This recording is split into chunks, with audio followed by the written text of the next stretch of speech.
Donc Hervé, je rappelle que tu as été supérieur général de la congrégation de 1975 à 87, c'est-à-dire deux mandats de 6 ans, à la succédant à Paul Charpentier, qui n'avait pas souhaité être réélu, nous a-t-il dit, en 1975.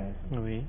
Est-ce que tu pourrais, comme ça, d'emblée, nous dire quelles ont été, à titre personnel, mais aussi bien sûr en lien avec la vie de la congrégation pendant ces 12 ans, nous dire d'emblée quelles ont été tes plus grandes joies, et peut-être aussi tes souffrances, tes principales souffrances, voire tes combats pendant ces 12 ans. Oui.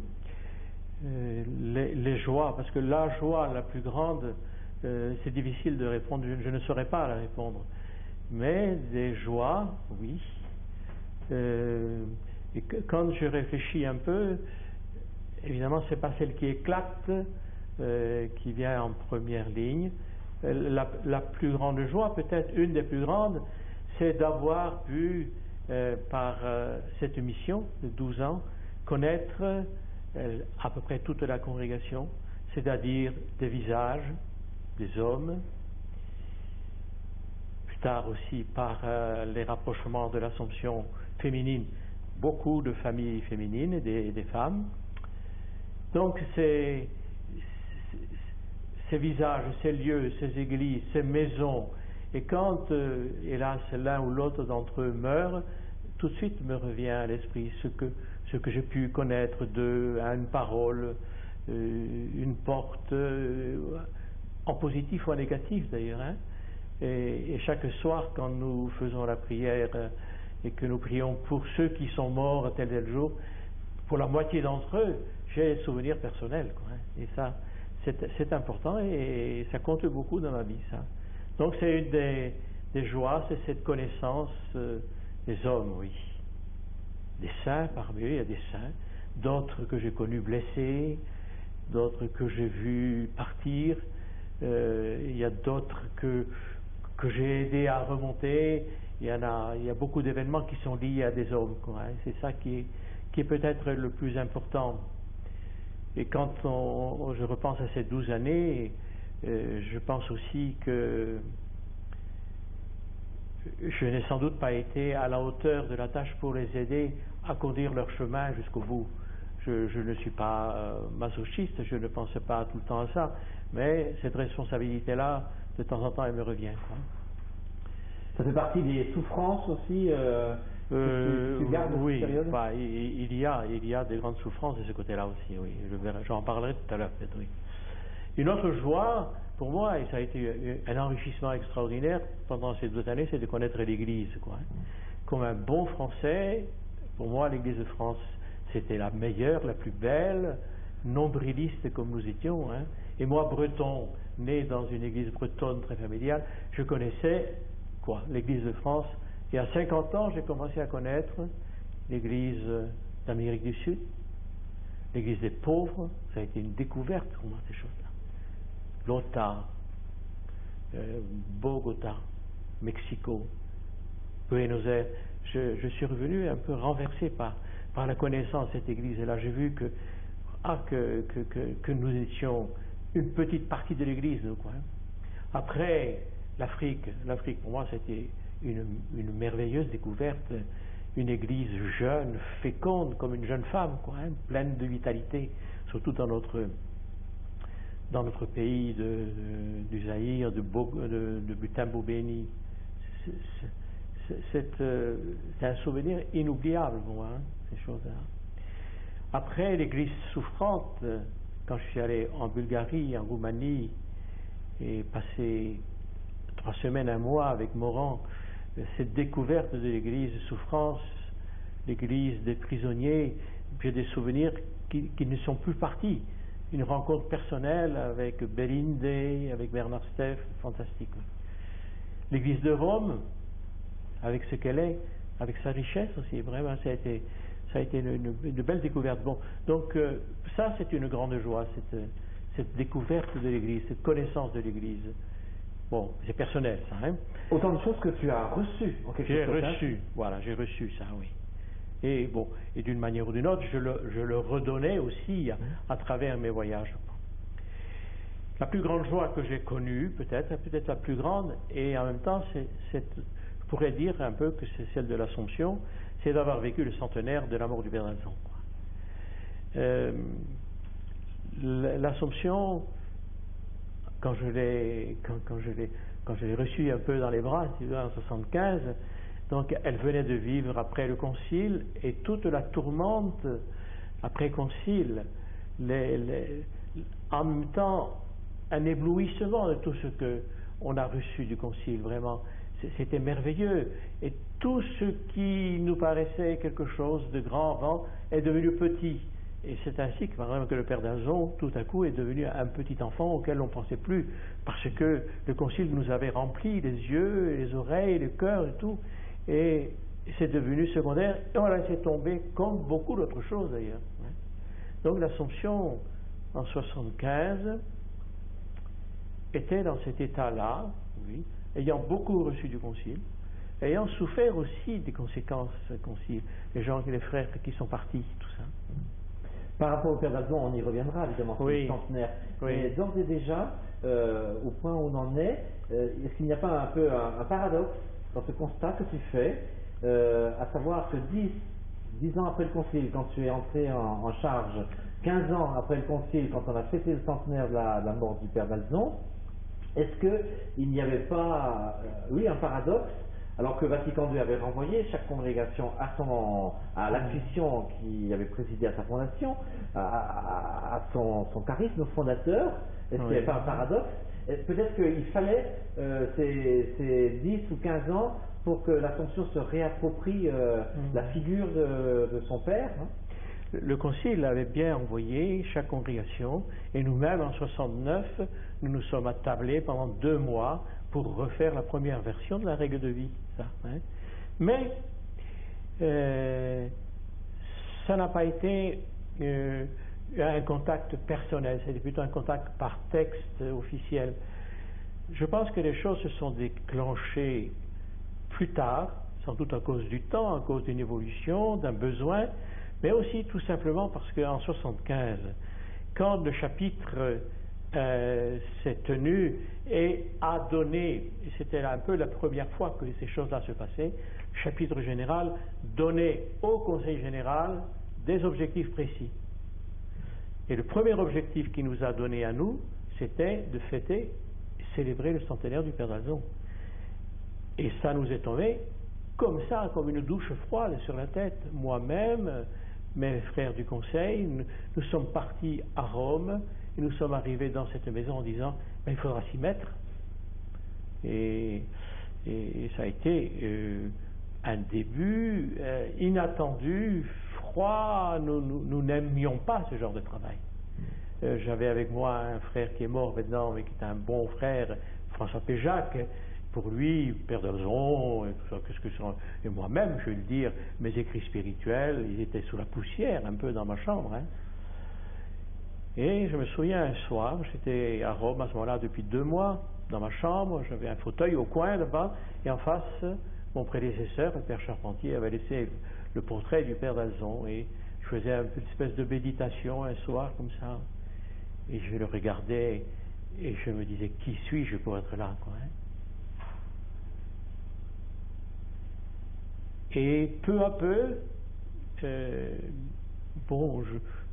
comme supérieur général, en fonction de ce mandat que nous avions reçu, nous nous sommes mis à lire ensemble au Conseil des morceaux, des pages, et je ne sais pas comment, c'est peu à peu le feu a pris en nous, personnellement, dans le Conseil, et nous sommes partis de là en lançant le mouvement dans la congrégation, mais ce n'était pas un lancement administratif. C'était des hommes qui avaient déjà été brûlés un peu par le feu. Et c'est ainsi que peu à peu, de fil en aiguille, de pas à pas, la congrégation, je pense qu'elle a pris feu pas à pas.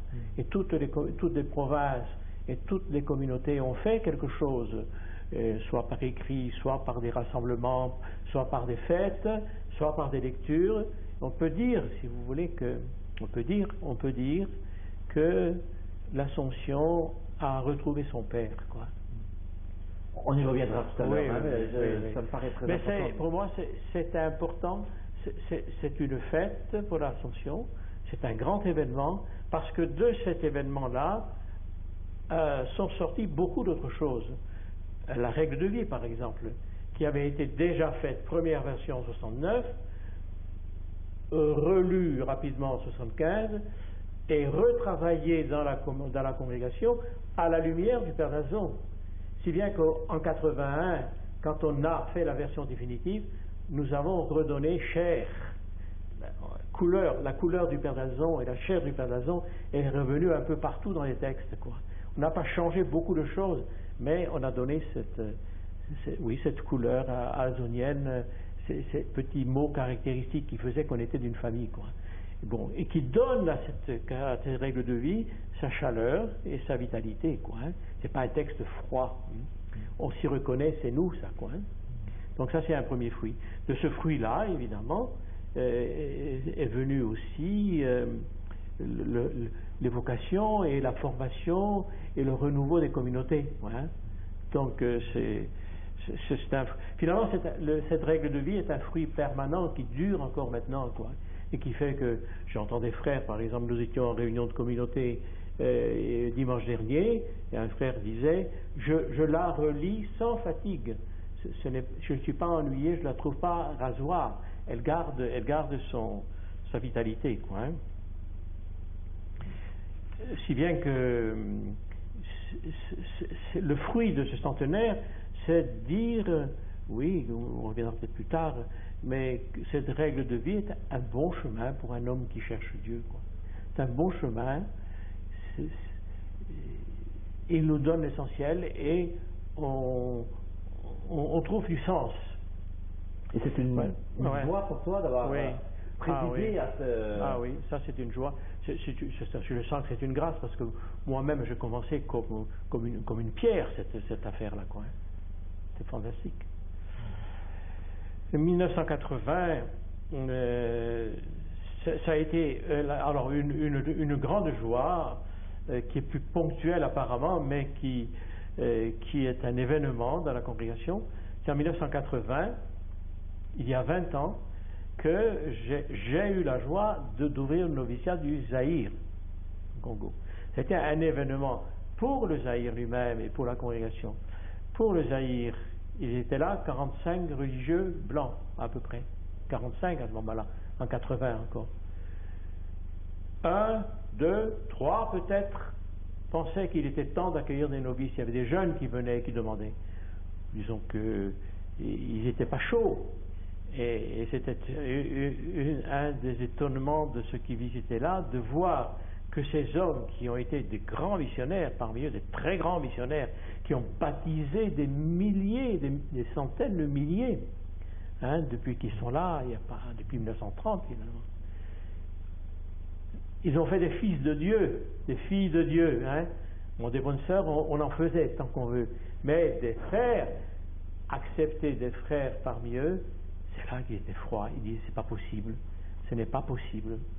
Est-ce que c'était une question de principe, parce qu'il fallait servir l'église locale d'abord, fournir un clergé diocésain, ou est-ce qu'il y avait des blocages d'ordre culturel, pour ne pas dire des séquelles coloniales, que sais-je?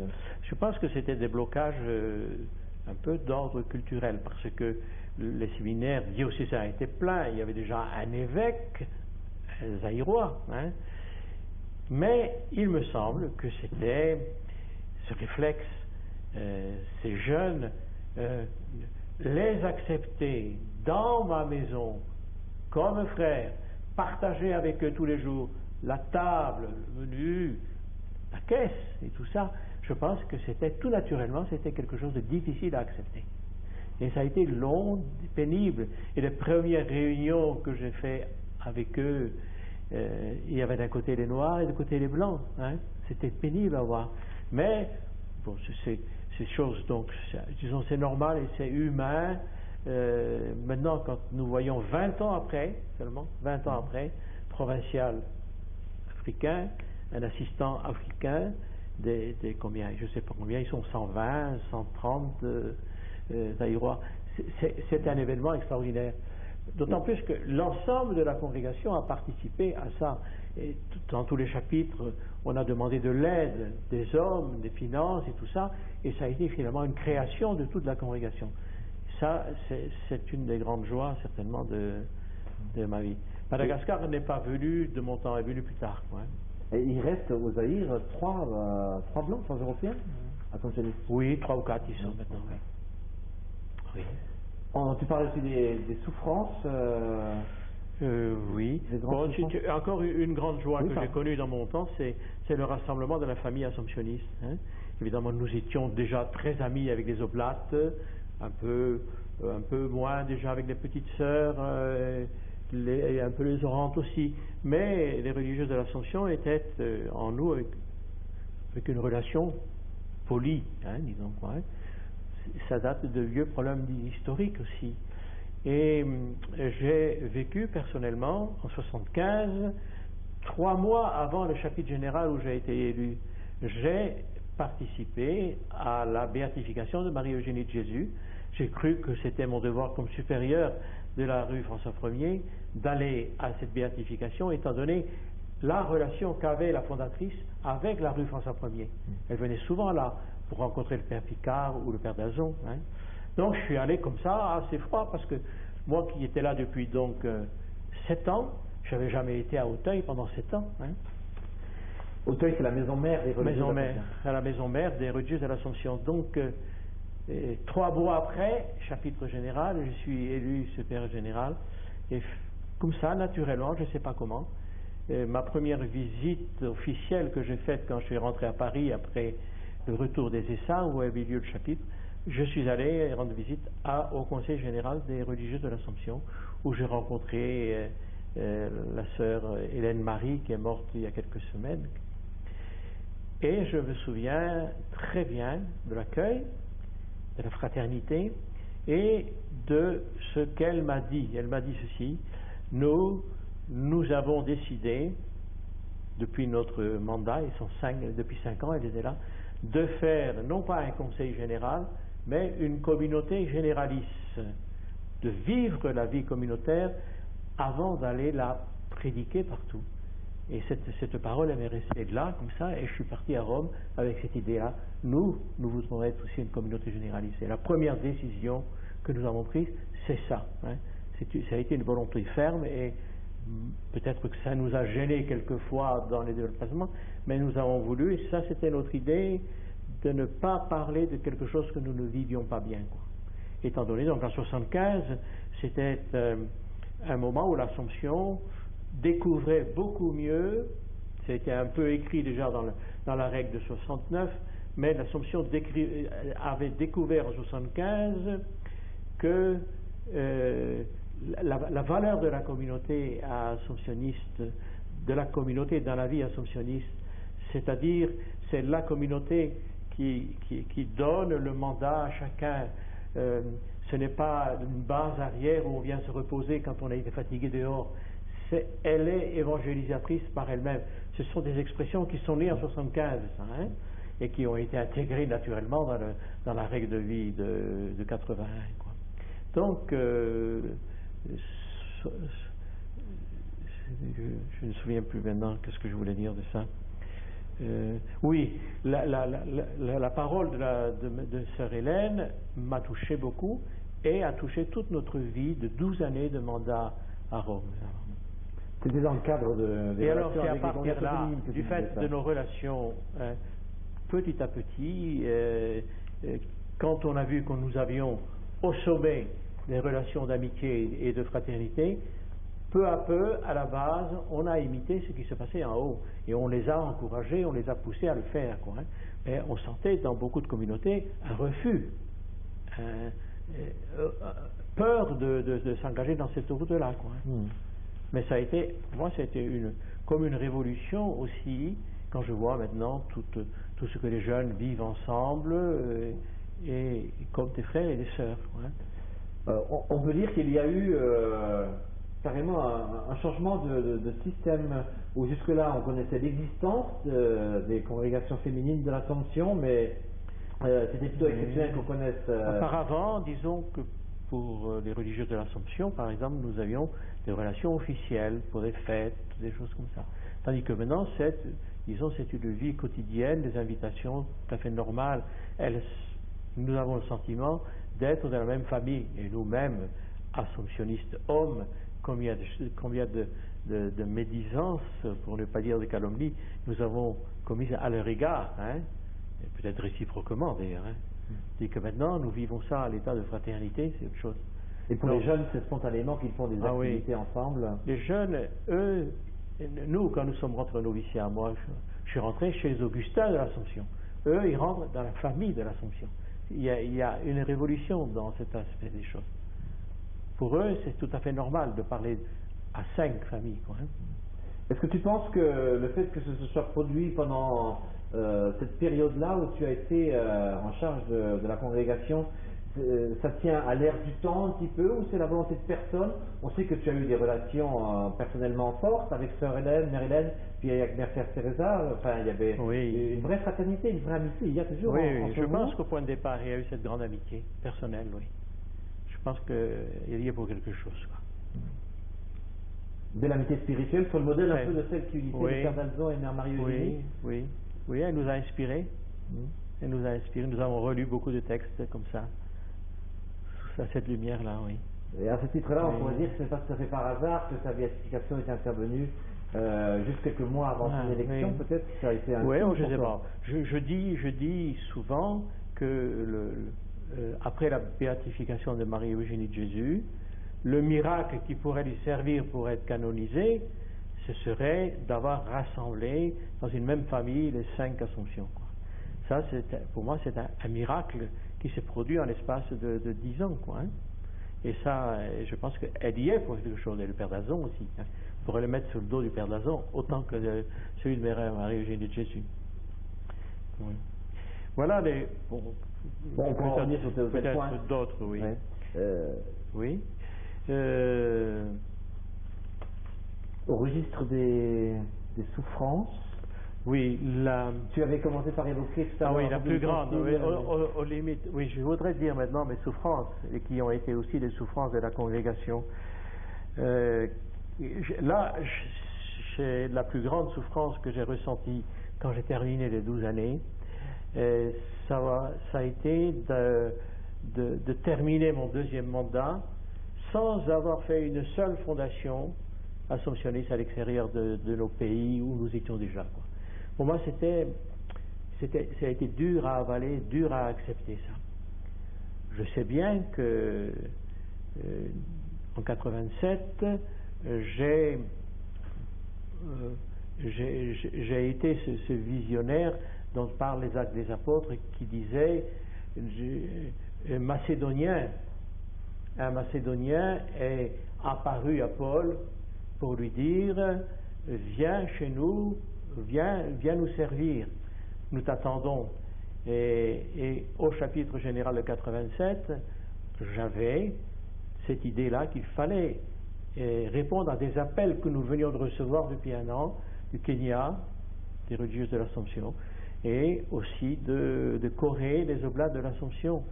Et je portais cette antienne-là, et d'une façon plus concrète, il y avait un grand tableau à l'entrée de la salle de réunion au chapitre, et il y avait un grand tableau blanc. Et j'avais mis en plein milieu une petite photo d'un noir, petit enfant noir, qui était tout seul dans ce grand tableau blanc, et était en dessous, je t'attends. C'était un peu une parabole. Voilà. Pendant le chapitre, il y a eu cet appel qui a été retenti, reporté par moi, mais aussi ensuite par Claude. Et c'est tombé froid dans le chapitre. Toute la peur de ces 12 ans que j'avais connus, hein, elle était là, dans ce chapitre-là. Et on avait prié beaucoup quand même. Hein. On sentait bien, chaque province sentait sa faiblesse, le départ qu'elle avait connu, le manque de novices, la faiblesse, pas de courage. Avec cette idée, nous ne pouvons pas fonder. C'était pas un manque de courage, mais un manque de moyens? Manque de moyens, on grossissait les difficultés d'une façon énorme, c'est sûr. Hein, c'est évident, dans ces moments-là, on manquait raisonnablement, nous manquions de moyens. Hein. Nous n'étions pas dans une situation brillante. C'était les noviciats, c'était vidé à ce moment-là. En 75, on était descendu à zéro, quoi. Hein. En 80, c'était le Zaïre, commençait 5 ans après seulement. Hein. Et pendant cette, je me souviens bien parce que c'était important, il y avait la réunion générale du chapitre, on discutait de ça, on agitait les difficultés, et une voix s'est élevée. C'est Sandrino, un Italien, donc un représentant de la partie la plus faible de la congrégation, une petite région très petite qui venait de donner le meilleur, son plus jeune, Giuliano, au Zaïre. Et il se retrouvait comme ça, faible. Et lui a élevé sa voix, et ceux qui connaissent Sandrino trouveront ça naturel. Il parlait avec beaucoup de calme, de foi aussi, et expliquant, voilà ce que nous avons vécu, nous avons donné le meilleur. Et un mois après, un jeune est venu frapper à notre porte. Celeste est arrivé à ce moment-là. Eh bien, ce petit exemple donné par cet homme qui était le plus petit parmi nous, ça a renversé la situation. Il y a des moments d'un chapitre, vous savez, où on sent que l'esprit passe, souffle, quoi. Vous entendez c'est un de ces moments-là, quoi. Ça a été pour nous une chance. Bon, les décisions ont été prises après, les unes, on pourra juger ce qu'on... Mais c'est là le point de départ de tout, du Kenya, du Tanzanie, de l'Amérique du Sud qui faut Équateur là-bas, et puis la Corée aussi. Hein. Donc tu éprouves quelque part le sentiment, bien sûr un peu frustrant, d'avoir semé mais n'avoir pas récolté. Oui, je ne suis pas frustré, je me sens pas frustré, je me sens quand même... C'était douloureux pour moi de vivre, avoir vécu 12 années comme ça et d'être resté enfermé. Pendant cela, je voyais ma confrère, ma collègue, sœur Georgette Marie, des Oblates de l'Assomption, qui, elle, avec autant de pauvreté que nous, sinon plus, avait fondé 3 ou 4 pays différents. Hein. Elle est fantastique. C'est pour ça que je l'admire, cette femme. Hein. J'admire beaucoup. Voilà, donc c'est cette douleur. La première, c'est cette stérilité de fondation, quoi, que j'ai connue et dans laquelle j'ai ma responsabilité comme les autres. Hein. Mais je sentais peut-être aussi des provinces à bout de souffle, qui n'avaient pas encore dépassé les tempêtes de 70, 80. Mais il y avait eu quand même le centenaire là, qui était venu là, le centenaire, la règle de vie, les appels des Macédoniens et ce qui fait donc que cette souffrance eh bien s'est transformée en joie. Hein. Ceux qui sèment dans les larmes, moissonnent en chantant. Une autre souffrance qui est aussi assez ponctuelle parce qu'elle concerne un pays, c'est l'Argentine. C'est l'Argentine que j'ai connue en 76, janvier 76. Déjà Videla était là. Je suis arrivé, je me souviens, le 8 janvier 76, en débarquant, en arrivant sur le territoire de la grotte de Notre-Dame de Lourdes. La première nouvelle que j'ai apprise, c'était la mort de René Boulec. Ça a été un coup, hein. Je ne m'attendais pas à ça, et puis c'était un ami. Ça. Et puis il y avait là une assomption d'une trentaine de personnes, encore vivantes avec des jeunes. Hein. Il y avait Jorge Adur, il y avait 3 jeunes au noviciat. Malgré tout, on sentait une assemblée mystérieuse, quoi. C'est pas, ça n'éclatait pas. Je revois encore la photo que nous avons prise au pied de la grotte, quoi. C'est 30 qui étaient là. Et le mois de juin est arrivé et la police a pris les oiseaux au nid. Moi, ceux qui y étaient, 2 sur les 4. Le 3e n'était pas là, le 3e jeune n'était pas là, mais Raoul et Carlos sont devenus ce qu'on appelait des disparus. Ils sont restés des disparus. Puis il y a eu l'aventure politico-religieuse de Jorge Adur, qui est venu en France, qui a défendu sa cause, et pour moi ça a été un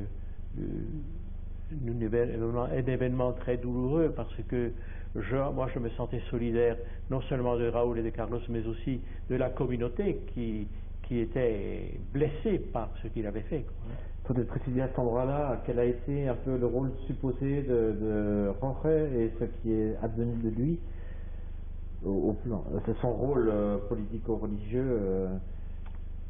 Eh bien, il était son rôle, et lui, il était un religieux mystique un peu, quoi, hein, qui a pris un parti, et c'est comme représentant de ce parti qu'on est venu attaquer sa communauté.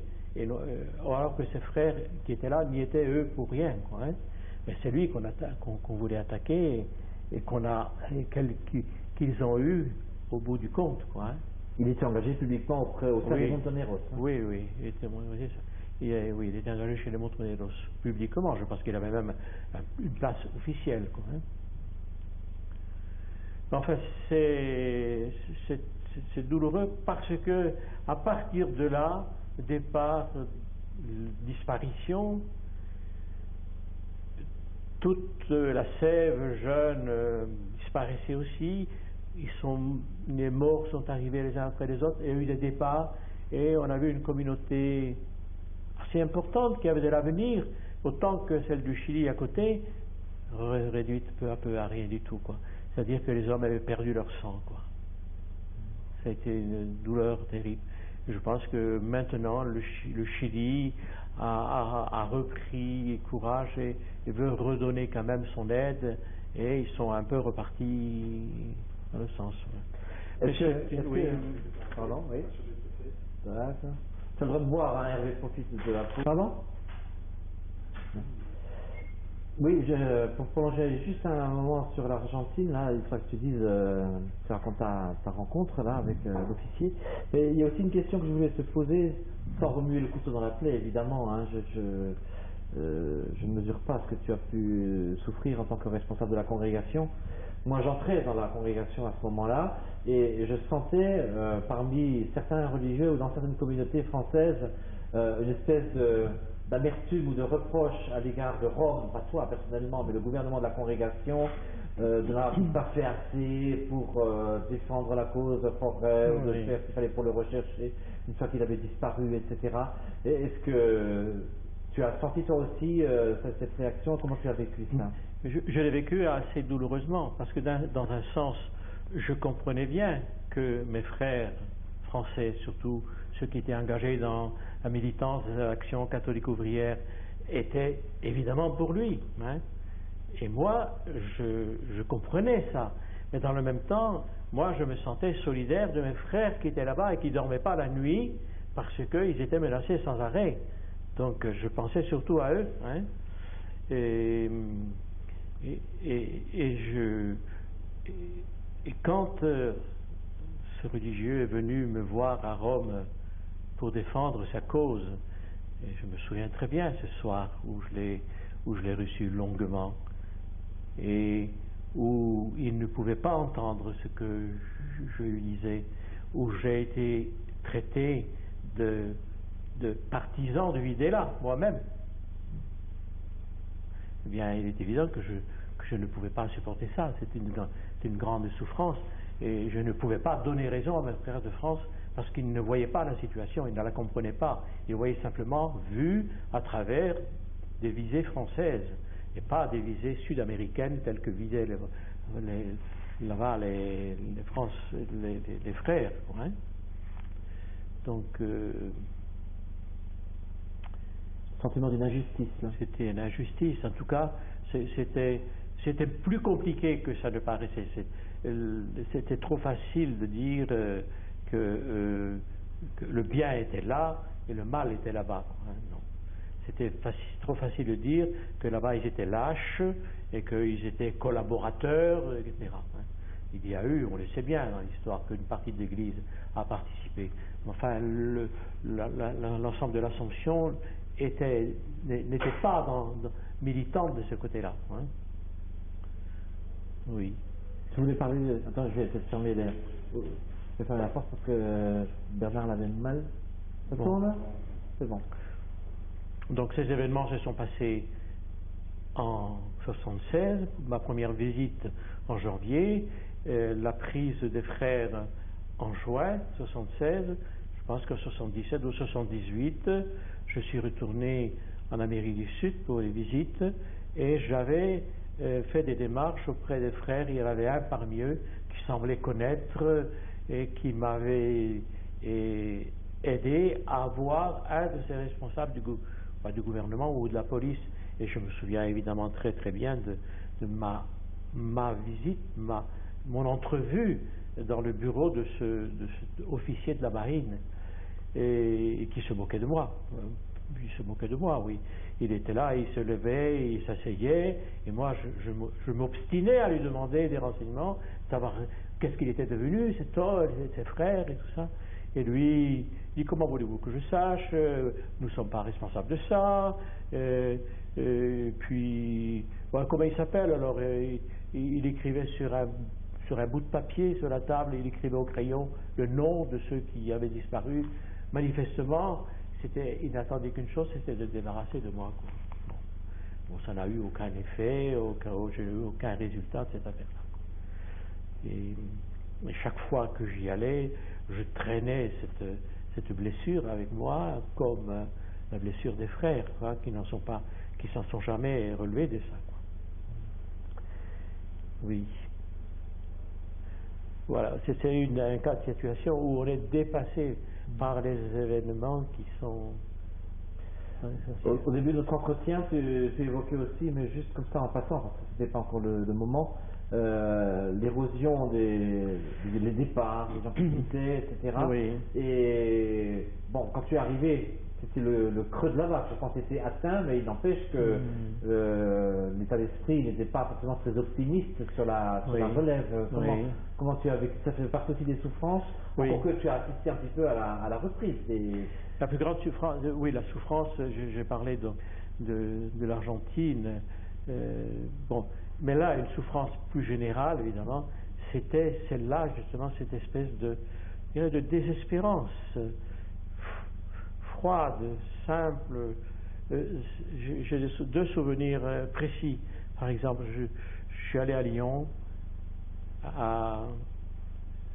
c'était à Valpré. Gabel était là à Valpré. Je me souviens, il était là au deuxième étage, là-haut, et il me dit, avec son regard profond, mon révérend père, comme je vous plains, vous arrivez à un moment où les sources sont taries.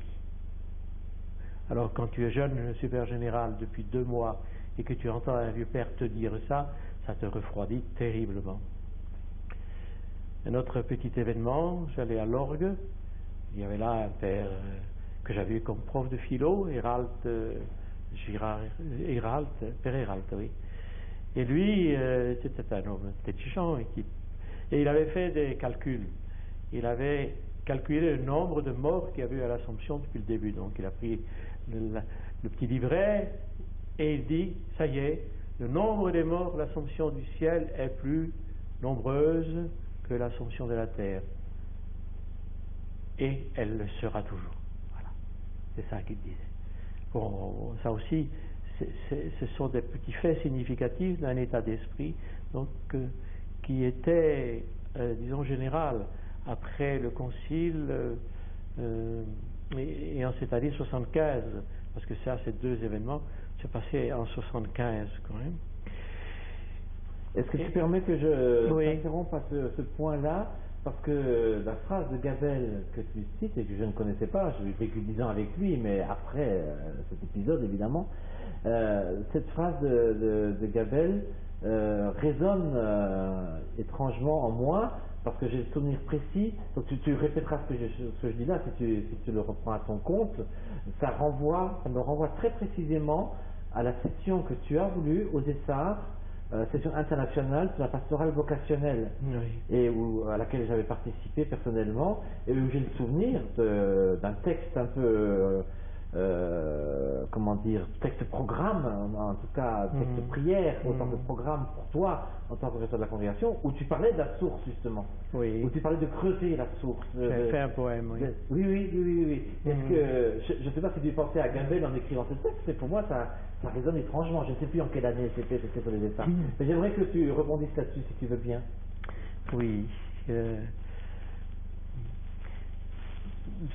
Peut-être plus tard, je parlerai de ça au niveau des combats. D'accord. Parmi les souffrances, cet état de désespoir, de résignation, et il y a aussi la cause et les effets de ça.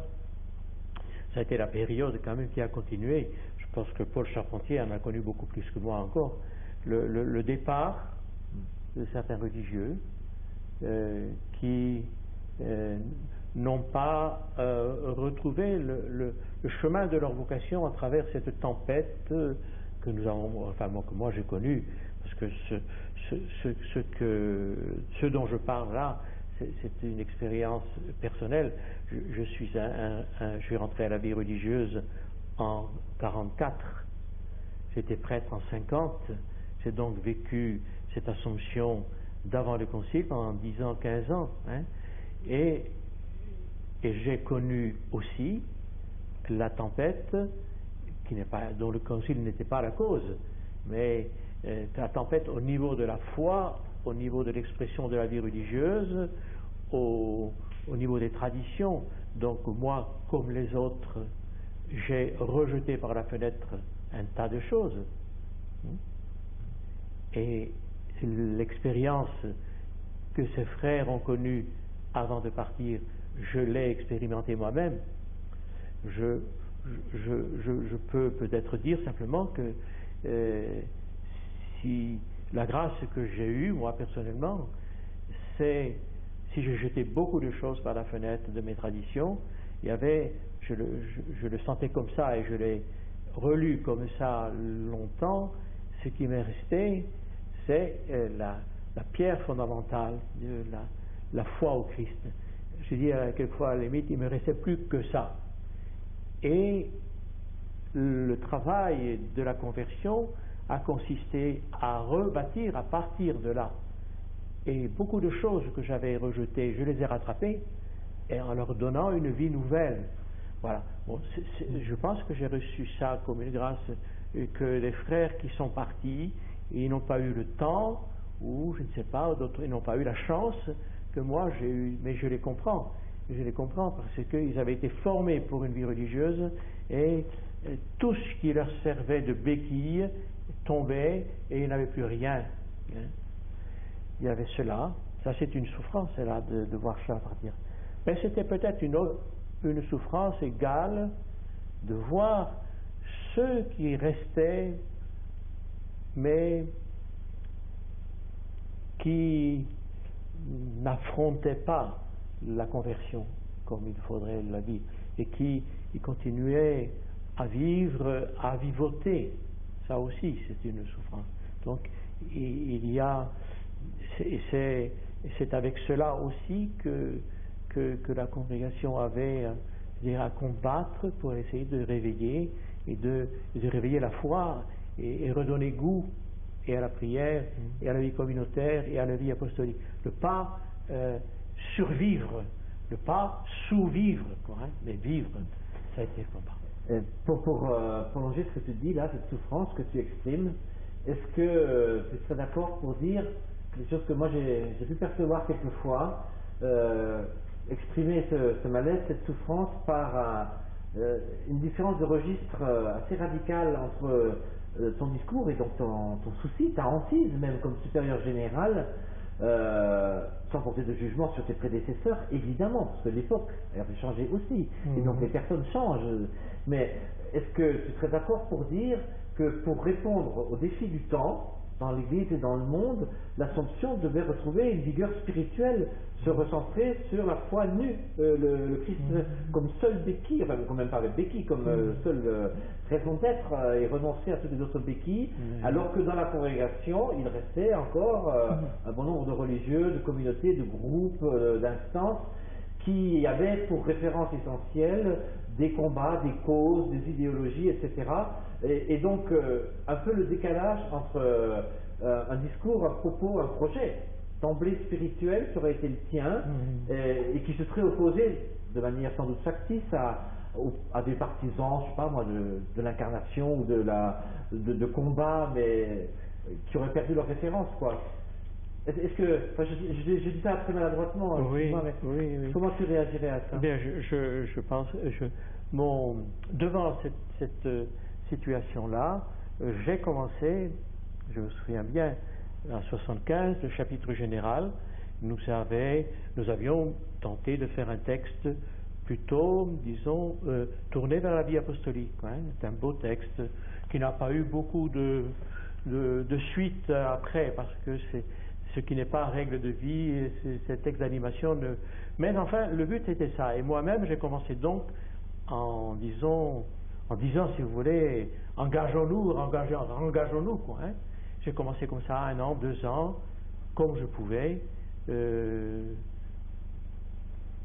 avec la voix que j'avais, ne connaissant pas très bien la congrégation, parce que j'ai commencé cette mission sans être jamais sorti de France ni de Paris. Je n'ai pas été provincial, je n'ai pas participé à ces grandes assemblées, donc je ne connaissais pas cette congrégation et je n'étais pas connu non plus. Donc je faisais un discours, disons, engageons-nous, soyons zélés, etc. Et puis peu à peu, j'ai constaté, ou j'ai eu le sentiment que je parlais à des sourds. C'est-à-dire qu'il fallait, dans la congrégation, que comme dit Augustin, les oreilles du cœur s'ouvrent, que les yeux du cœur s'ouvrent, et qu'il fallait prêcher en même temps la contemplation et l'action. Hein. Revenir à cette intuition du fondateur, la contemplation et l'action sont unies pour nous dans un même but, l'advenia triumphum, et que c'est inutile de vouloir prêcher l'action si en même temps on ne conduit pas à la contemplation, parce qu'on n'aboutira à rien du tout. Donc je me suis mis à faire des combats pour la prière, oui. Certains ont mal compris ça en disant que tout d'un coup je devenais angélique, etc. Mais je sentais bien que nous tournions en rond et nous ne pourrions pas survivre en faisant des activités, en travaillant encore 4, comme disait Guillemin. Si vous travaillez comme 4, priez au moins comme une personne. Hein. Oui. Ça a été le premier combat que j'ai voulu mener, ça, oui. Le combat pour la prière, c'était accompagné d'un combat de ce temps-là. C'est une période où les communautés avaient abandonné les oratoires, la présence réelle d'abord, l'oratoire ensuite, et c'était un combat pour restaurer la présence réelle, comme signe que la communauté a été habitée par quelqu'un, quoi. Parce que je trouvais triste et un peu pas ridicule, non, c'était pas le mot qu'il faudrait dire. Mais je trouvais triste ce rejet. Nous n'étions plus ce que nous devions être. Il n'y avait rien de plus triste que visiter une communauté et se réveiller le matin dans cette communauté sans qu'il y ait eu une seule rencontre pour prier. Je me disais, où suis-je? Est-ce que je suis encore dans une communauté religieuse? Ouais, c'était le sentiment que j'avais encore jusqu'en 80. Quoi, hein. Donc c'était le premier combat, ça. Il y a un mot que tu employais et que tu emploies toujours, bien sûr, oui. Pour dire ça, en tout cas un mot qui m'a marqué moi, c'était le mot de disciple. Il n'était pas très courant dans le langage de l'Assomption jusqu'à ce que tu sois à la tête de la congrégation, et c'est un de ceux qui m'ont marqué pendant ton mandat, comme si on avait bien su être des artisans, des bâtisseurs, voire des militants pour ceux qui étaient les plus engagés dans certaines causes, notamment celles qu'on a évoquées. Et ta parole à toi, je l'ai entendue, et je l'entends encore, comme disant, non pas qu'il fallait cesser d'être artisan ou militant, mais qu'il fallait urgemment, enfin que tout ça n'avait de sens si on se redécouvrait disciple. Oui, j'ai résumé ça quelquefois en disant, si tu veux être prophète, sois d'abord un disciple. Il n'y a pas de prophète qui ne soit pas disciple. parce que tu dois parler que ce que tu as entendu. Voilà, ça me paraissait évident, mais c'était aussi tout simplement parce que j'étais parti à Rome comme supérieur général dans le même état que les frères avec qui j'ai commencé à vivre. Autrement dit, j'ai connu ces expériences, j'ai connu ces combats personnels, ces blessures, je les portais avec moi. Donc je comprenais un peu la situation, mais la grâce aussi de la charge, de la mission que l'on a, c'est d'être amené à se convertir. Il y a un tas de conversions que j'ai faites pendant mes premières années à Rome. Et quand je pense ce que j'étais dans les premiers temps, je me dis comment ai-je pu commencer comme ça? Ai-je eu assez d'intelligence comment n'ai-je pas eu plus d'intelligence pour être cohérent avec quelle était ma mission? Je me trouvais, après coup, je me trouvais ridicule, quoi. Donc, mais c'est pour dire que cette conversion, eh bien, elle doit partir d'une expérience de vie aussi, quoi. Mais de manière très logique, pour en tenir, très cohérente, du coup, un autre de tes combats, ça a été de relancer l'appel pour que des frères à l'Assomption, la pastorale des vocations, qui jusque-là était un peu suspecte, on se s'interdisait d'appeler les frères parce que ça faisait prosélyte, ça faisait racolage, etc. Et tu as été celui qui a, à l'échelle de la congrégation, osé relancer l'appel, on peut dire ça. Ce deuxième combat pour les vocations, après pour la formation aussi, est venu de là aussi, mais il est venu en même temps de la règle de vie. La règle de vie a été une plateforme qui a permis de bâtir quelque chose de solide. On pouvait présenter à des jeunes un texte qui n'était pas ridicule, qui disait bien le portrait de l'Assomptionniste. Le chapitre 1, par exemple, du première ligne jusqu'à la dernière ligne, te dit une belle carte d'identité qui n'est pas honteuse, que tu peux lire, qu'on pouvait lire à des jeunes, et qu'ils disaient oui, c'est bien, ça me parle. Donc, cette règle de vie pouvait donner courage aussi aux frères pour appeler et pour accueillir chez eux des jeunes. C'est vrai que j'ai vu quelquefois des expériences de communautés qui accueillaient des jeunes chez eux, mais qui ne donnaient pas à ces jeunes envie de vivre cette vie. Je sentais bien qu'on ne pouvait pas accueillir des jeunes et leur proposer quelque chose de médiocre. Comment allait-il faire ce grand sacrifice de rentrer dans la vie religieuse pour vivre quelque chose de médiocre?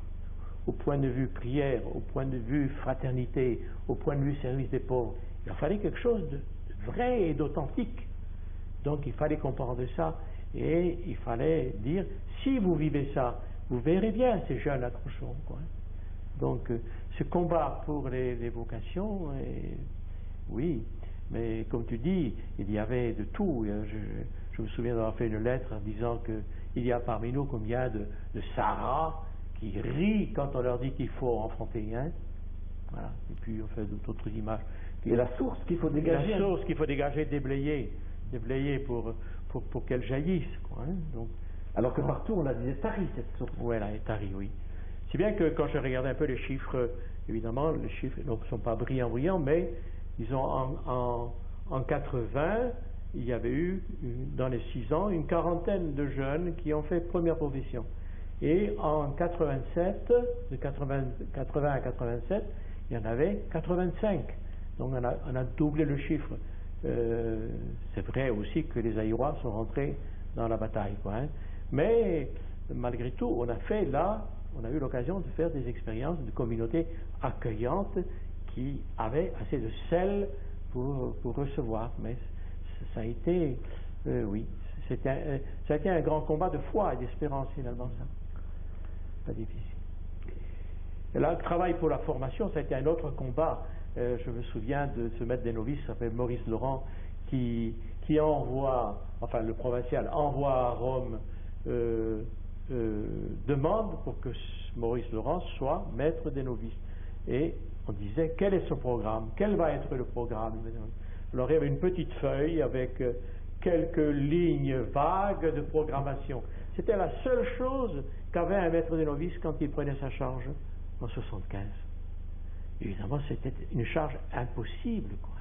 Alors il a fallu se battre pour rassembler tous ceux qui étaient intéressés par cette formation et bâtir peu à peu la ratio institutionniste, pour qu'ils aient un vrai programme pour le postulat, pour le noviciat et pour la formation. Et certainement, un combat et une des joies, c'est d'avoir vu voter en 87 ce document, ce livret, la ratio institutionis. Qui est le document que toute congrégation religieuse doit avoir, oui. Qui fixe un peu les grands axes de la formation.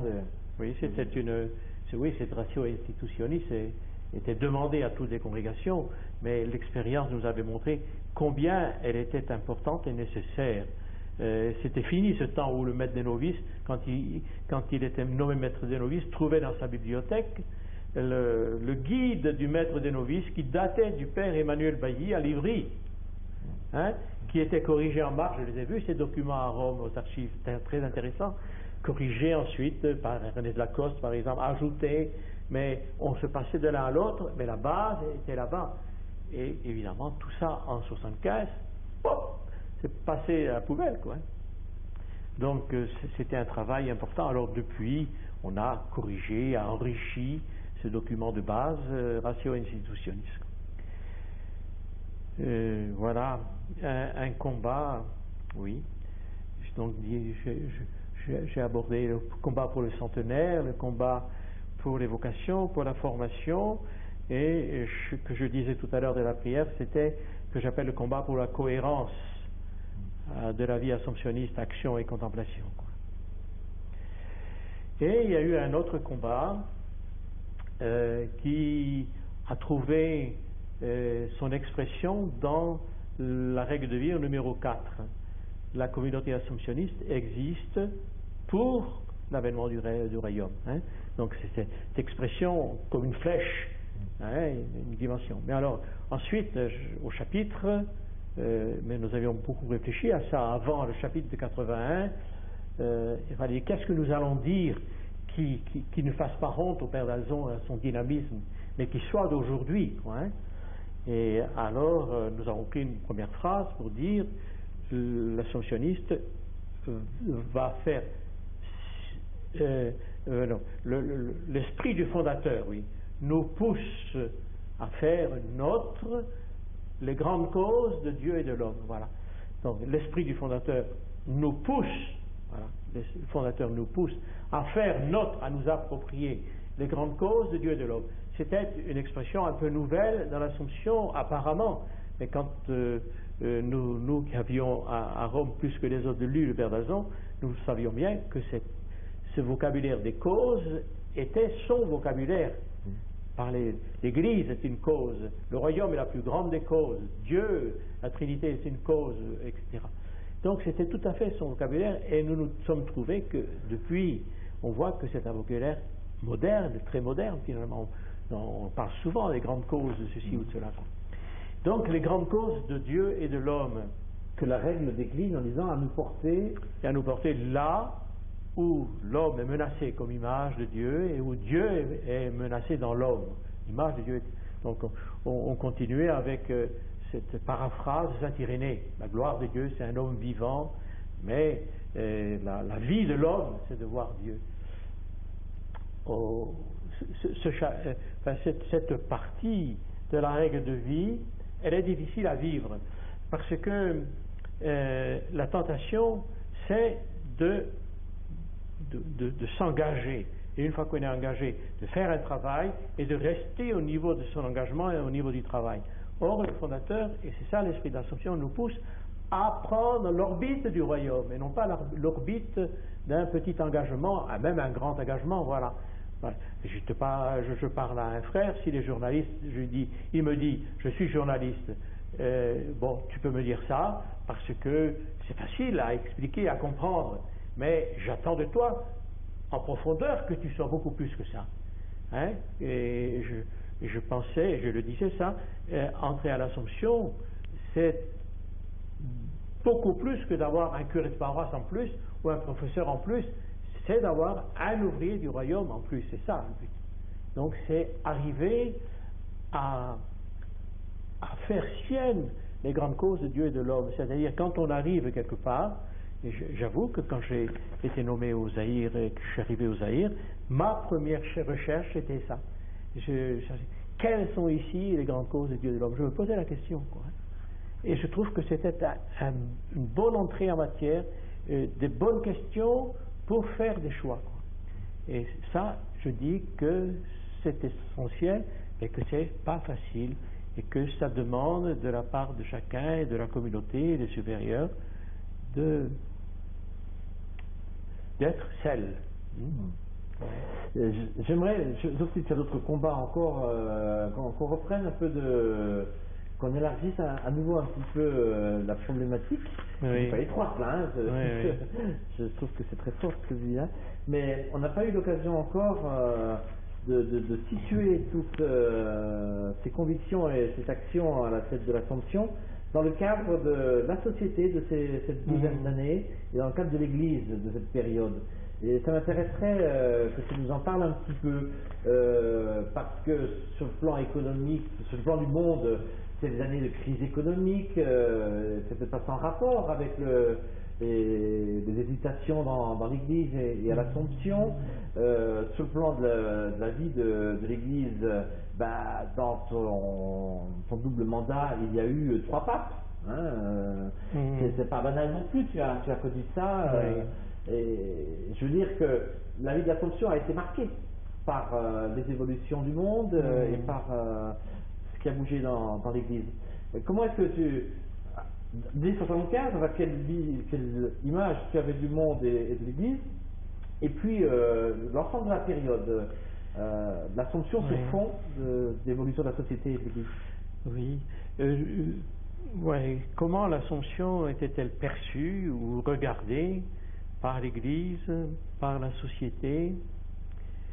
Avant ça, oui. c'est toi, quelle image tu avais en 75 et jusqu'en 87 du monde et de l'Église? Et c'est dans ce monde et dans cette Église-là que l'Assomption avait à inspirer son action. Donc cette question que tu poses là, on y reviendra tout à l'heure à la fin, l'image que les autres avaient de nous, mais l'image que nous avions du monde et de l'Église.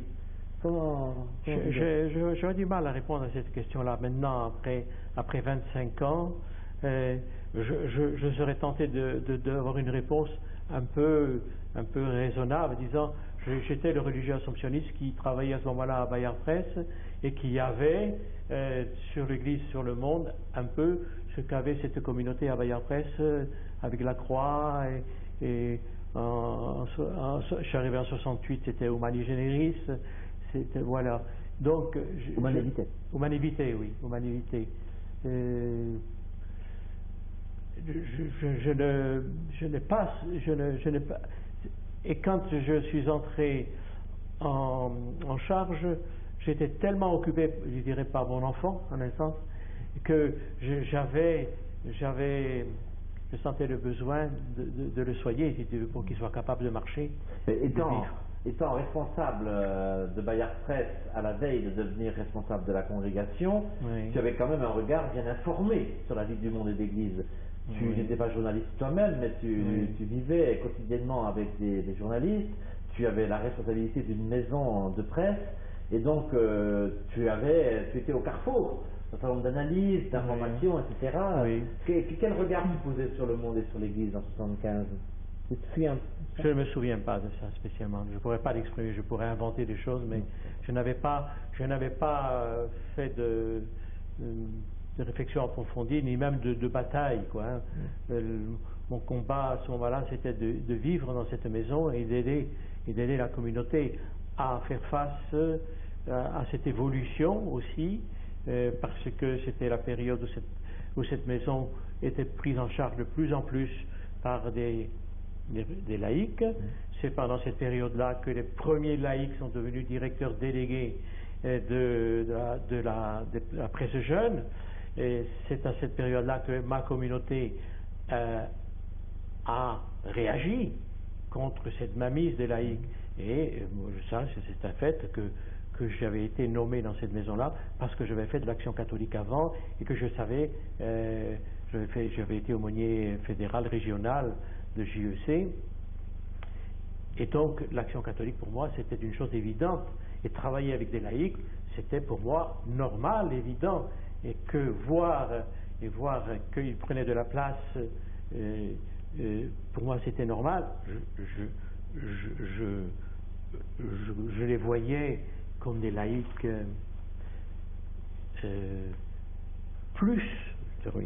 plus hommes d'église, c'est-à-dire plus ouverts au service de l'église que beaucoup de religieux que je connaissais. Mais enfin, j'ai aidé mes frères en communauté à accepter cette situation-là, se calmer et accepter ça. Voilà une chose concrète de laquelle je me souviens. Mais enfin, c'est sûr que oui, je suis venu de l'Action catholique à Bayard Presse de façon logique, Et là, mais je ne saurais pas préciser, j'étais tellement occupé par les autres problèmes plus intérieurs, et je pense que notre congrégation, elle était un peu dans la situation de toutes les autres à ce moment-là. Elle cherchait à vivre, à retrouver son souffle, à retrouver la parole, et qu'elle n'avait pas, les yeux bien ouverts, parce qu'elle avait peut-être un œil ouvert, elle n'avait pas les deux yeux.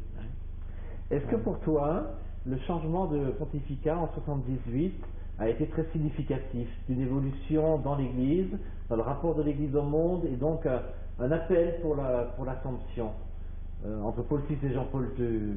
Oui, le changement de pape, c'était une période, ça commençait à être une période intéressante pour l'Assomption, parce que c'était une période où l'Assomption dans son ensemble n'était pas papiste. Il fallait du courage, même à la place où j'étais, pour annoncer qu'il y avait un nouveau pape et que j'étais venu à Rome pour célébrer.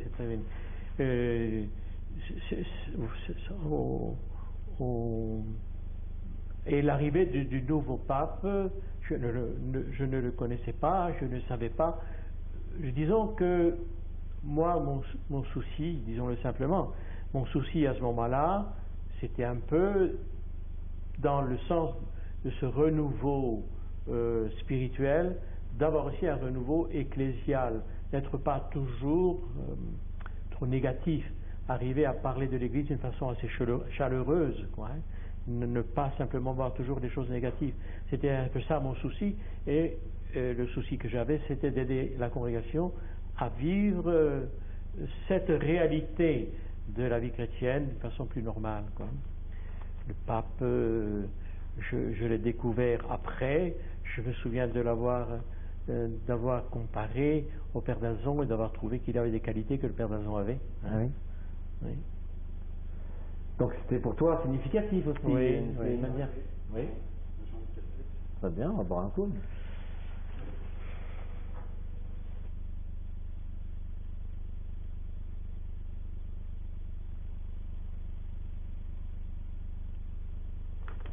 Et on va peut-être relancer alors sur cette coïncidence dans le temps, en 74-75, synode des évêques à Rome sur le thème de l'évangélisation, le chapitre de 75 qui t'a élu sur le thème de l'évangélisation et les fiches qui en sont issues, qui ont beaucoup aidé les communautés, et en même temps, il y avait aussi l'assemblée du Conseil œcuménique des Églises à Nairobi sur le thème de l'évangélisation. Alors, cette coïncidence dans le temps, est-ce qu'elle est significative et est-ce que c'est vraiment une impulsion? Oui, en 1975, cette encyclique Evangelii Nuntiandi de Paul VI, que nous avions lu, évidemment, qui nous avait beaucoup enrichi, a inspiré beaucoup le chapitre de 75 et a donné, je pense, à la congrégation un bon souffle vers le centenaire. Je pense que ça a été un bon chemin, non seulement pour le chapitre, non seulement à travers les fiches du chapitre, qui avait cette richesse venue de l'encyclique, plus la richesse venue de l'Assomption. Et donc, je verrais, moi, providentiellement, que c'est une chance. On a un peu vécu, en attendant de retrouver un autre souffle, un souffle supplémentaire, on a un peu vécu sur cette encyclique et sur l'esprit de cette encyclique-là. Est-ce que tu dirais que, d'une certaine manière, ce texte sur l'évangélisation a un peu décoincé un certain nombre de gens dans l'Église ou de communautés qui étaient restés encore à la mentalité des années 60, de l'enfouissement, du fait qu'il fallait de le sel dans la terre, mais pas trop la lumière sur le chandelier. Oui, ça a ouvert cette encyclique, l'esprit du chapitre aussi, a ouvert des hommes et des communautés à un apostolat plus libre, oui. Ça c'est surtout passé par les fiches qui ont été écrites, qui concernaient non seulement la communauté, mais qui ont eu des paroles très riches de la communauté, puisqu'elles sont passées telles quelles dans la règle de 81, mais aussi sur la vie apostolique, l'intelligence de la vie apostolique. Nous avions reçu beaucoup à ce moment-là du père Judica Aymon, qui était un peu le maître d'œuvre de ces fiches-là. C'est à partir de là aussi qu'on a forgé les idées qui fonctionnent toujours, qui nous aident toujours, de communauté apostolique, de prière apostolique. Oui, c'est cet objectif apostolique ne devrait plus en principe être un adjectif collé à des substantifs comme prière, comme communauté. Il fait partie substantielle du substantif. C'est essentiel. Notre prière, elle est apostolique ou elle n'est pas. Et la communauté est apostolique ou elle n'est pas. Ça nous paraît maintenant évident. Tu peux préciser un tout petit peu plus ce que tu entends par la prière est apostolique, la communauté apostolique? Eh bien, la prière de l'Assomptionniste, c'est la prière d'un ouvrier du royaume. C'est ça qui nous caractérise, nous. Nous sommes des ouvriers du royaume. Nous n'avons pas à faire des prières de bénédictins ou de trappistes, nous avons à faire des prières d'ouvriers du royaume. Et un ouvrier du royaume, il est avec le Christ envoyé, et il prie avec et dans et par le Christ envoyé. Sa prière est, de l'origine à la fin, elle est apostolique. Dès l'origine, c'est une prière d'apôtre, parce qu'il reçoit dans la prière sa mission. C'est là. Et elle continue, parce que c'est comme envoyé du Christ qu'il continue. Donc sa prière ne peut être qu'apostolique.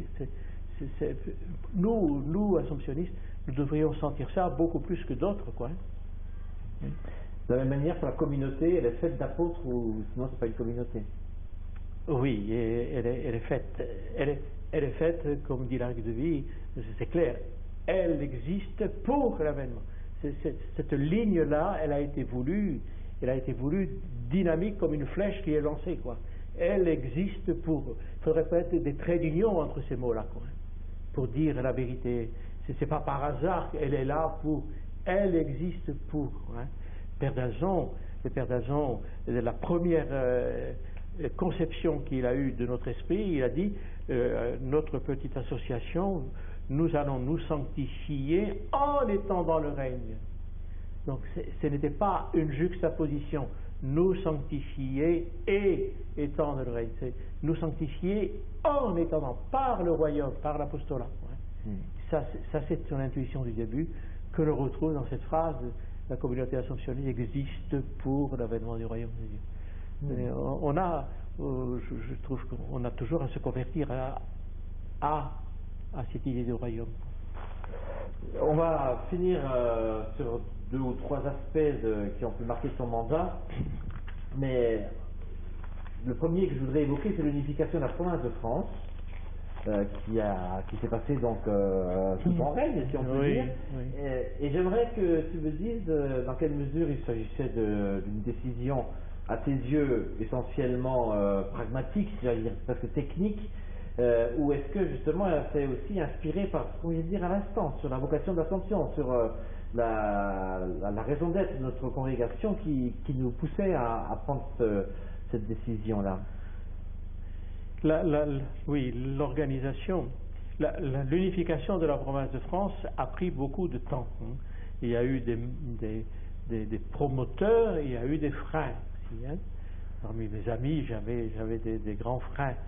Et à un moment donné, comme supérieur général, j'ai pris l'initiative de dire on a assez discuté, il faut aller de l'avant pour le bien de l'Assomption en France, mais aussi pour le bien de toute l'Assomption. Parce que je sentais que nous allions nous perdre chacun dans notre province dans des petits problèmes de cuisine, et qu'il fallait être ensemble pour avoir une visée de royaume beaucoup plus définitive, plus sûre. Donc c'est pas simplement point de vue organique, c'était pour l'Assomption de France, mais aussi pour toute l'Assomption. Il fallait une province qui ne perde pas son temps dans la cuisine, et qui soit libre de toutes ces rencontres, ces discussions pour vivre et travailler. C'est comme ça que je l'avais vu, et que ça a été finalement décidé. Finalement, ça n'a pas pris après trop de temps, et maintenant c'est passé en 85 par là. Ça fait partie quasiment de l'évidence maintenant. Oui, l'évidence, oui. Donc pour toi, l'enjeu, c'était vraiment que l'Assomption puisse déployer sa mission au mieux. C'était essentiellement un problème de mission, et non seulement en France, mais pour l'ensemble de l'Assomption, étant donné l'importance de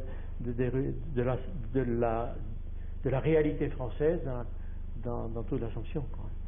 C'était un peu à cause de ça, d'ailleurs, que j'osais leur dire, écoutez, il est temps d'aller de l'avant, parce que vous n'êtes pas seuls. En même temps, quelque part, ça s'est quand même fait parce que les moyens commençaient à diminuer. Et c'est un autre aspect que j'aimerais que tu évoques un petit peu, même s'il est plus douloureux, c'est que faute de ressources en personnel, et en personnel intellectuellement spécialisé, c'est aussi sous ton mandat, sous tes deux mandats, que l'Assomption a dû se désengager vis-à-vis de deux joyaux, en quelque sorte, qui étaient des instituts d'études augustiniennes et byzantines. Tu peux nous dire un petit peu comment ça s'est passé? C'est certainement une grande douleur, une grande souffrance de l'Assomption, et la mienne en particulier à Rome, quand l'Institut byzantin, les études augustiniennes sont passées à d'autres mains, et la même chose là-bas en Hollande, point de vue écuménique. Mais il n'y avait pas à ce moment-là d'autres solutions. Et il faut maintenant continuer à vivre en gardant, à mon avis, l'idée que l'on peut ressusciter, pas la même chose, mais qu'on peut ressusciter des choses semblables en partant des communautés qui auront assez de monde pour faire naître des intellectuels de ce type-là. Parce qu'on sait bien qu'il y en a 1 sur 20 qui peut faire ça. Faut pas Quand je suis arrivé en Roumanie pour la première fois, je me disais, ça y est, nous allons faire l'Institut byzantin, et j'ai bien vu la réalité, elle est humaine, et il faut accepter cette réalité. Il y en a 1 sur 10 ou sur 20 qui peut continuer les études pour faire ce que faisaient les instituts. Mais ce n'est pas impossible, il y en aura, et je pense qu'il faut le garder dans notre esprit, et appeler des jeunes qui ont des capacités à aller de l'avant. Un tout dernier point, la cause du Père d'Albon et celle du Père Pernay ont évolué aussi sous ton mandat, n'étant pas sans lien avec le centenaire. Alors j'aimerais que tu me dises un petit peu comment tu as vécu ça. C'est donc l'héroïcité des vertus qui était reconnue. Père Pernay, d'abord, oui. Et puis j'aimerais que tu reviennes un peu sur d'Albon, puisque tu nous as dit que la faveur du centenaire, l'Assomption avait retrouvé son père en quelque sorte. Que tu nous dises un peu qui est d'Albon pour toi, plus personnellement, ce qu'il représente pour toi. Oui, pendant que j'étais à Rome, je pense, c'est pendant que j'étais à Rome que le Père Pernay a été déclaré vénérable. C'est le Père Touveneraud qui avait beaucoup travaillé pour cette cause, beaucoup, il aimait beaucoup le Père Pernet, parce que lui, Touvennereau, il se sentait proche de cet homme pauvre. Hein. Et une fois que tous les travaux étaient sur la table, la congrégation des saints, ça traînait. J'ai été une fois, moi-même aussi, à la congrégation pour leur dire, mais enfin, que devient le Père? Vous m'aviez dit qu'il était à la 7e place, et puis maintenant vous vous dites qu'il est à la 30e, alors quoi? Oh, si, c'est là. Oui, alors je dis, voilà, ce Père Pernet qui a été humble toute sa vie, et définitivement il continuera à l'être même chez vous, hein, je dis quoi. Voilà pour ce qui est du Père Pernet. Pendant ce temps-là, nous avons eu beaucoup de difficultés pour trouver des historiens, des postulateurs après la mort du Père Touvennereau. Ça a été douloureux pour nous. Mais nous avons, pour le Père d'Alzon, commencé grâce à l'arrivée du Père Désiré, avec Touvennereau d'abord continuer l'édition des lettres, 2 tomes, avec Désiré ensuite, ça a été le point de départ de tous et ça s'est terminé dans le dernier mandat. Hein. Mais ça a été donc commencé et c'était une chose importante, intéressante et riche. Toute cette production qui a eu lieu autour du Père d'Alzon, le livre du Père Sèvres par exemple, qui a été réédité, Ma vie c'est le Christ, et qui a été traduit en plusieurs langues, et j'ai eu la joie de le traduire en roumain et de le donner aux frères et aux sœurs qui l'ont reçu avec une grande joie. Et le Père d'Alzon, j'ai eu l'occasion de faire une prière pour la béatification du Père d'Alzon. C'était Sœur Claire Teresa qui, par amour de l'Assomption du Père d'Alzon, avait lancé cet amour et ce désir de voir le Père d'Alzon béatifié, et une sœur des Philippines lui avait demandé de lui envoyer une lettre, une prière pour la béatification. Alors je lui ai donné la prière qui existait déjà, et Claire m'a dit, oh elle est très vieille, cette prière, tu ne peux pas en faire une autre. Alors c'est à ce moment-là que j'ai fait la prière que nous connaissons, et qui était sortie finalement de la règle de vie, hein, on la retrouve.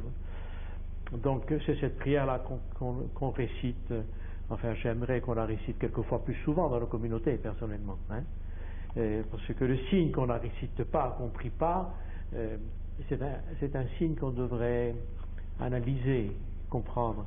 Si on la prie pas, je pense que jamais le Père d'Alzon ne sera béatifié, parce que ça veut dire qu'elle n'est pas désirée et qu'on n'y croit pas, qu'on ne donne pas de l'importance à ça. Hein.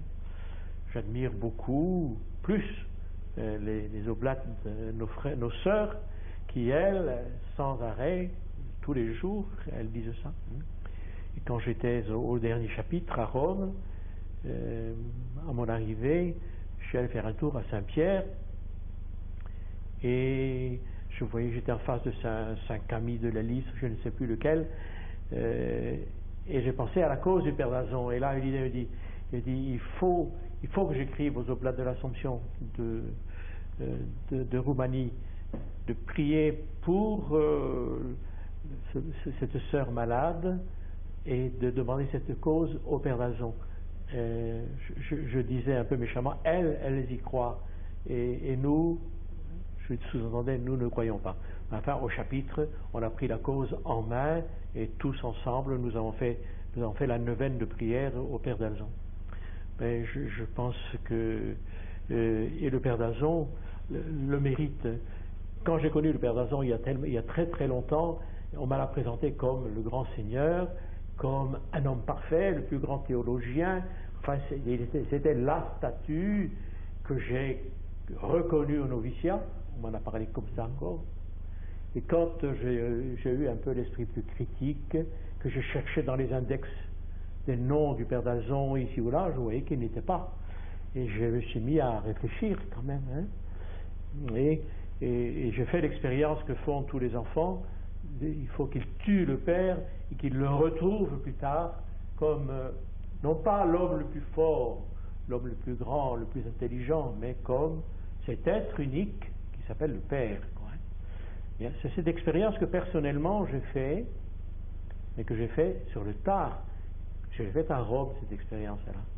il est devenu mon père, il est devenu un saint, non pas avec toutes les perfections du monde. Je reconnais ses défauts, il m'a souvent agacé dans telle ou telle lettre, son style, j'étais agacé, mais en lisant des textes, je me dis, ça peut être, il n'y a qu'un saint qui a pu écrire des choses comme ça, ou faire des choses comme ça, ou vivre ça. Je le reconnais donc comme un saint, pas comme le plus parfait. Et je le reconnais finalement comme mon père. Nous avons une relation. Et je pense qu'un novice, quand il rentre à l'Assomption, devrait demander la grâce de l'accueillir et de le respecter, de l'aimer comme un père. Tu as bien insisté à de multiples reprises là au cours de notre entretien sur la carte d'identité de l'Assomption à travers la règle de vie. Tu viens de parler à l'instant du fait que on a un père qui est Oui. Dalton et pas un autre, c'est ce qui fait l'Assomption. Bon. Est-ce que tu as eu l'impression pendant ces 12 années, enfin comment tu as eu l'impression que l'Assomption était perçue par d'autres dans l'Église, dans la société? Quand tu arrivais quelque part et que tu te présentais comme le supérieur général des Assomptionnistes, tu avais l'impression d'être perçu comme incarnant, oui, une famille religieuse bien précise, avec quelle petite note, quelle est la touche originale de l'Assomption vue de l'extérieur? Ce dont je me souviens, c'est de choses précises. Ce qui revenait dans les conversations, quand je me présentais comme supérieur général des Assomptionnistes, au moins en Europe, c'était deux choses. Vous avez la croix, vous avez Bayard Presse, ça c'était la première chose. Et la deuxième chose, c'est des gens qui se souvenaient d'avoir lu Salaville et les études byzantines. C'était comme ça, et c'est encore comme ça en Roumanie que nous sommes reconnus. Beaucoup me parlent à Bucarest, quand ils étaient là à Bucarest, ils ont connu tel ou tel à Bucarest. C'est un peu comme ça les deux grands signes caractéristiques. Maintenant, quand on rentrait dans un diocèse et qu'on me parlait de telle ou telle communauté, il y avait d'autres qualités qui apparaissaient. Cette communauté, cette capacité d'avoir esprit ouvert, d'être ecclésial, de ne pas être chapelle, d'être fraternel, d'avoir un esprit de famille. Ce sont des choses qu'on me disait très fréquemment, ça. Qui sont bien perçues. Oui. La toute dernière question, quelle vie après Rome? Comment est-ce qu'on se remet de 12 années à la tête de la congrégation? Oui. Après Rome, 12 années de Rome, j'ai demandé un petit temps sabbatique à faire à Jérusalem. 3 mois, j'étais pas gourmand. Et le provincial m'a dit, 3 mois c'est passé, il faut que tu restes 1 an, comme ça tu pourras vivre à la communauté, aider la communauté aussi à Jérusalem. Bon, d'accord, je suis resté donc 8 mois exactement. 8 mois très très heureux, certainement inoubliables aussi. Je suis revenu en France 1 an, 2 ans, et j'attendais un appel du provincial. J'avais fait une lettre à la congrégation pour dire élargissez les piquets de votre tente, partez, osez partir, quoi. Hein. Et moi j'avais dit plusieurs fois que j'étais prêt à partir en Afrique ou à Madagascar. Mais personne ne me faisait d'appel et j'ai pris la décision moi-même de me proposer, voilà. Pour la Roumanie? Non, de partir pour l'Afrique, et à peine ma lettre était-elle arrivée sur la table du provincial que les murs sont tombés à l'est et que la Roumanie demandait du monde. Alors le provincial m'a dit, si tu veux, c'est pas l'Afrique, c'est la Roumanie. Si tu veux partir, tu vas. Alors voilà, c'est comme ça que je suis parti là-bas pour 8 ans, pour refonder la vie religieuse, et en particulier la vie religieuse assomptionniste. Nous étions à Bacău, nous étions dans cette ville la première communauté religieuse existante après la mort de Ceausescu. Et nous avons commencé donc à accueillir des jeunes et à les initier à la vie assomptionniste, à essayer de leur donner ce qu'il y a eu de grand dans ce que le Père Dazan nous a donné de vivre, quoi, hein, concernant l'amour avant tout, le royaume avant tout, le Christ avant tout. en espérant que quand ils vont rentrer, ils auront dans le ventre un peu ces grands désirs du Père d'Argent et qu'ils seront capables de fonder des choses nouvelles. Avec le souci de l'unité de l'Église aussi. Bien sûr, oui. Ça, c'est une des choses, je pense, que nous avions déjà réalisées, soit chez les oblates, soit chez les frères. On a fait des hommes et des sœurs œcuméniques, alors qu'elles ne l'étaient pas au départ. Donc, c'est le premier fruit de notre présence en dehors de la vie religieuse.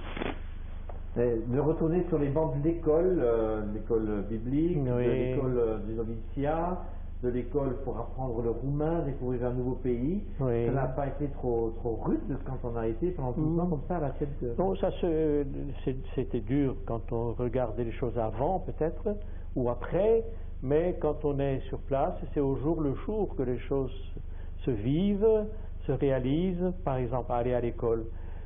Si on m'avait dit, si j'avais pensé avant que ça allait être comme ça, j'aurais été effrayé.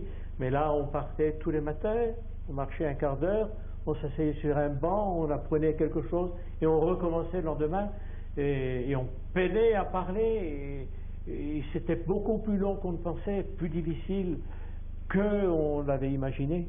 Mais bon, à chaque jour suffit sa peine, quoi. Oui. Non, je suis revenu parce que, bon, il était temps, après 8 ans, j'avais envie de pouvoir quand même exprimer facilement ce que je pense. Et une des choses les plus difficiles quand on part comme ça à cet âge à l'étranger, c'est d'être parti avec une tête de vieux et d'avoir une bouche et une langue de bébé, quoi. Hein, parce que le vocabulaire n'est jamais brillant, alors on est limité constamment. Mais enfin, je ne regrette pas du tout ces 8 années que j'ai passées là-bas. Certainement, c'est des 8 années très riches dans ma vie.